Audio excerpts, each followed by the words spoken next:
और जैसा कि आपको मालूम है, आज का दिन देश के पहले प्रधानमंत्री पंडित जवाहरलाल नेहरू जी को भी याद करने का दिन है। लेकिन हम आपके बीच आज एक बहुत ही महत्वपूर्ण विषय पर बातचीत के लिए उपस्थित हुए हैं। और माफ़ कीजिएगा, हमारी बातें चॉकलेटी नहीं है, तीखी है। आ रही है? ये संसद का माइक थोड़ी है। माफ़ कीजिएगा कि हमारे पास आज आपसे बातचीत करने के लिए कोई चॉकलेटी बात नहीं है, तीखी बातें हैं। क्योंकि देश में जो हो रहा है, सरकार के लिए कॉमेडी हो सकता है, लेकिन देश के जो नौनिहाल हैं, देश के जो भविष्य हैं, उनके जीवन मरण का सवाल है। आप सब पिछले कुछ सप्ताह से इस देश की शिक्षा व्यवस्था से जुड़ी हुई कई महत्वपूर्ण घटनाओं को कवर किए हैं।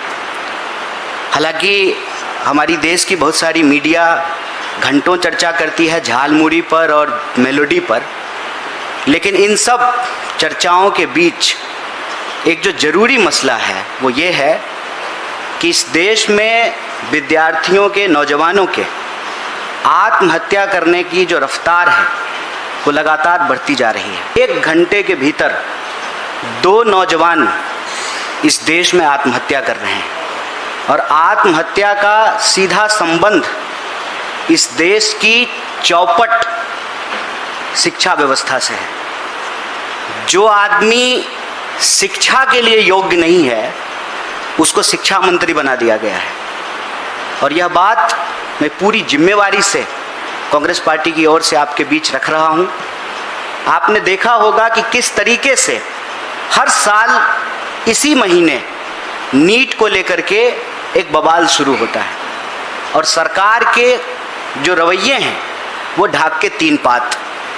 न शिक्षा मंत्री का इस्तीफा होता है, न दोषियों पे कोई सख्त कार्रवाई होती है, और हर साल पेपर लीक होता है। आप जानते हैं कि 80 बार से ज़्यादा इस देश की परीक्षाओं के पेपर लीक हो चुके हैं।